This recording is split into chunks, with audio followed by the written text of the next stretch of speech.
Oh guys, hope you're well. I thought while I got my table out here clear for once, I'll just do a little quick video on this lovely little engine I got here that I said to you I was going to put in my model boat.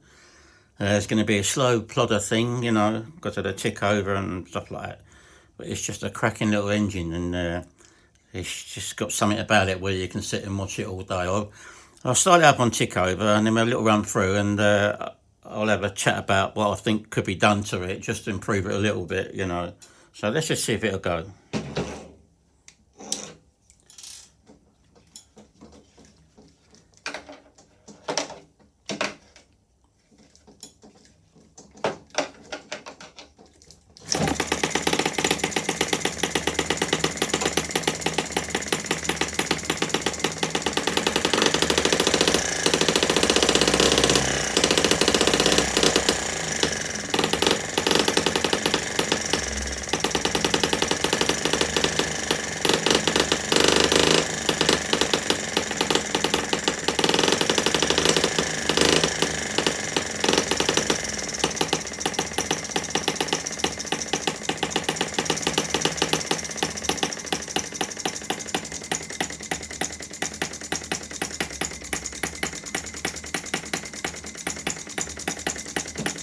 Now, that's the tick over that I like. It'll kind of run like that forever. You could get it warm, otherwise it oils up the plug, you know, and it's still not really pulling the top res, but I don't.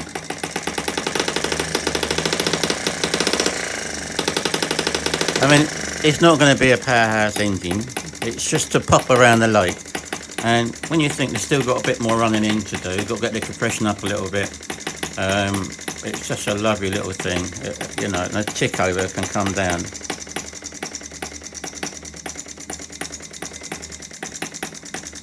You know, I mean, that I see this engine in the guy on Sterling Kit, and he's put it in like a little Chinese junk. And I see it just ticking over like this at the side of the lake, and I thought, oh, I've got to get me one of them, you know. It's just, when it pulls away, that sound, it's just lovely.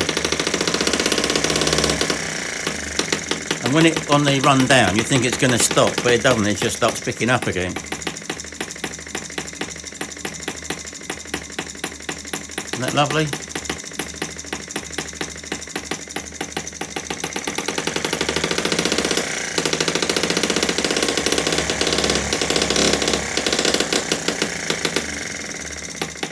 I mean, ideally, you could probably do with a twin needle jet on this, because to get it ticking over nice, you have to run it quite rich on the bottom end. And then when you go to the top end, it kind of goes too lean. So you rich it up a little bit to get the revs, but then it goes a bit too rich on the bottom end. But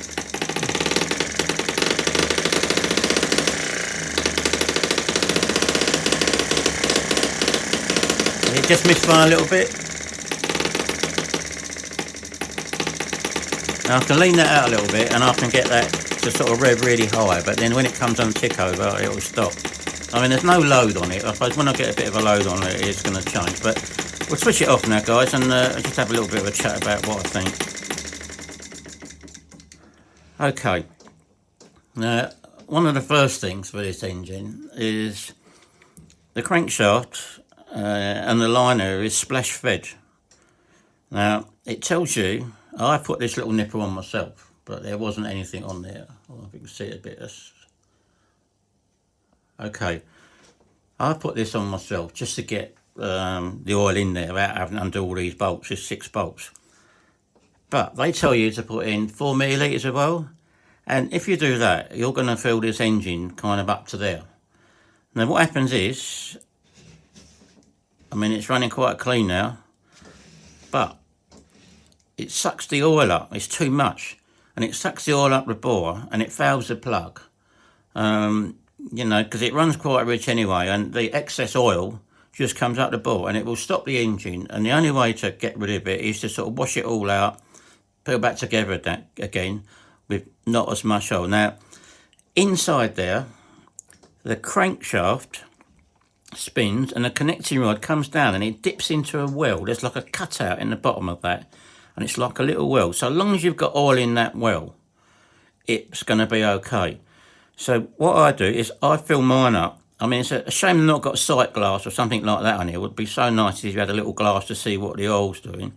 Well, I fill this up till it just starts flying over this join here. You can see this join, where that joins onto there. Now, if you just let that come over there, that will be fine. You know, it still kind of gets up the exhaust sometimes. You've got this, where's the little, the engine comes with this little thing on, which quietens it down ever such a lot. But sometimes, if you've got it on there up like that, the oil will collect in the exhaust and it will just fill the silencer up. So you kind of got to be, you know, make sure there's oil in there, but not to overfill that, because it will make a mess. And it will actually clog up the plug and you'll be forever trying to get the thing started. So what I did with this one, I actually took all this off in the plug. I washed the whole engine out and the crank and all that, and I put just a minute amount, just the oil in the bottom of that sump, and it's been fine so far. It's still sucking up a little bit of oil, but that's because it's not running. And what I think as well is this engine hasn't got a piston ring as such. It has got an O-ring. It's a Vuitton high temperature O-ring. So this, you know, it has run in, because when I first got it, it had hardly any compression at all. But now look, it's got quite a good sort of pop on it. So it will run in and it will stop dragging that oil up, hopefully. Also, when you get the instructions, it doesn't tell you to do this, but the fuel in this lovely little tank here, you've got to use the two-stroke mix. So not only is it getting oil from the bottom, it's also getting oil from the top. So I'm running 25 to 1 and I'm using Butylene MX9. Now, I did run a Butylene castor oil. I run it in the bottom here, and I mix my fuel, which I've got in this little bottle here. So I mix it up in there. It's 25 to 1, and I did put the castor oil based Butylene in there. Now it ran okay, and it smelled really nice because it's a beautiful smell castor. But I think when it draws the castor up, it's very thick, you know, and I think it's better to run on a fully synthetic. As Dave said to me, who built the first little boat, he said to me, use a synthetic, and I'm using a synthetic in the bottom here. But I still think you need a sight glass or something in there where you can, you know, I mean, it would help if you had a level or something like that. But that's far too much. 4 millilitres in there. It started up and then it stopped and then I couldn't get it going again. So that's one. It's got a couple of little leaks. Nothing really, you know. I mean, it comes up the push rod nicely. It oils up the push rods. I mean, some people have made push rod tubes that go up there so the oil doesn't run out. It keeps in there. I'll take this rocker box cover off. You can see it there. I'll take that off and I'll just give it a little dab of oil on the rockers and the tappets. This is the water cooling part of it here.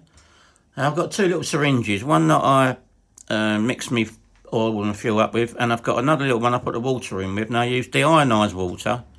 I haven't got any antifreeze in it. I don't know whether I should have a little drop of antifreeze or something in it, but I've filled it up to start with and I've not had to put any in since. So it just breathes a little bit. When it gets a bit warm, it just breathes out of this top here. It's not, you know, just a tiny bit.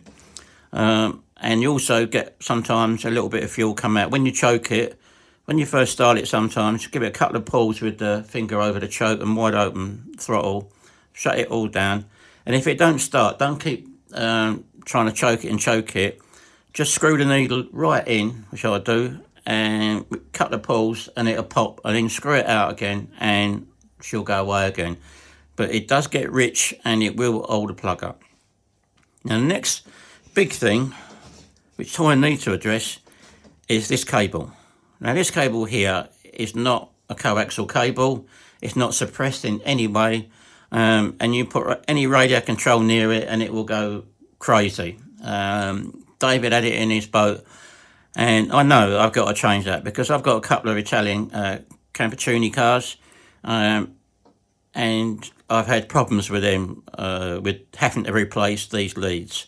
I'm hoping maybe Sterling will come out with a new suppressed lead. I don't know what they're going to do. It'd be nice because if anyone does put this in a model, I mean, a lot of guys would just start them on the bench and play with them, but I always put every engine I've got, I put in a model because to me, that's what they're for. This is the drive section.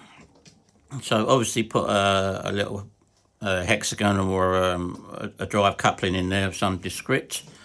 Might make a new top with a little breather for it. You've got this shape in here, so you can start it with a drill if you want to, but I should imagine when it's in a boat it's going to be very awkward, so the tried and tested pull start, which you get with the engine. You get one of them, it's like off a Sonara or something like that. It's okay, you know, it does the job, but I've got another idea. I'm thinking of making like a toothed one-way pulley on here. So, like they do on their other engines, I can make it electric start. It would be nice to have an electric start, so you wouldn't have to try and keep pulling on the engine, you know, in a delicate sort of boat. So, I think I've got an idea of how to do it. It won't need much because, you know, the compression's quite low, and I would imagine it would start straight away. And it would probably have a benefit that if you did flood it a bit, it'll spin it over quick and it'll probably start. So, you know, I'm looking into that. You know, I do like the way it pull starts, but it's a crazy little thing. It's all made of brass. Under here, you've got the 3 AA's you put in there. This is the little ignition module. It's got a whole sensor. You can probably just see it. Yeah, look, you can just see it there. And when it goes past the magnet in the flywheel somewhere, that's when it will do your spark. So timing set, you can't change the timing whatsoever. So that's the leads that need to be suppressed. I mean, you could probably buy one yourself. I think you can get lead that small, you know, like for lawnmowers or something like that. So, because some of the suppressed lead I bought before is quite thick, it's like 6 mil. So maybe Sterling can, you know, get that sorted for us, because everyone who tries to put this in a boat or whatever is going to have massive problems. So that's kind of where we are with that. Should we see if it'll start again? It's been sitting there. Ignition on. A little bit of throttle, not too much.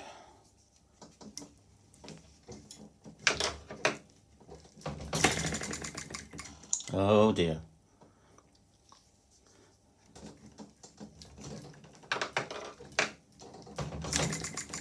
Well, that wasn't a good pull.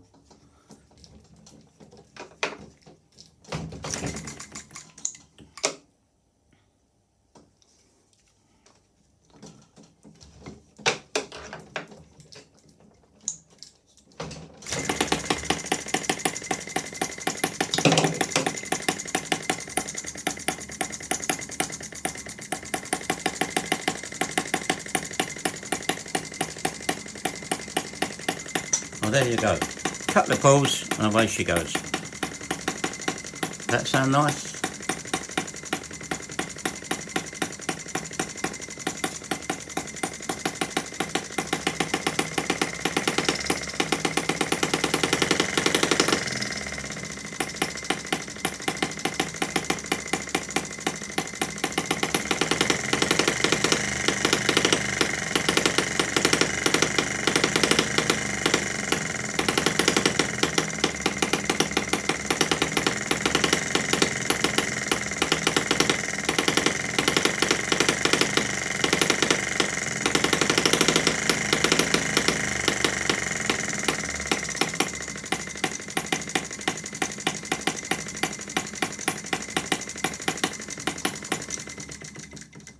Okay guys, I hope you like that. It's a fantastic little thing.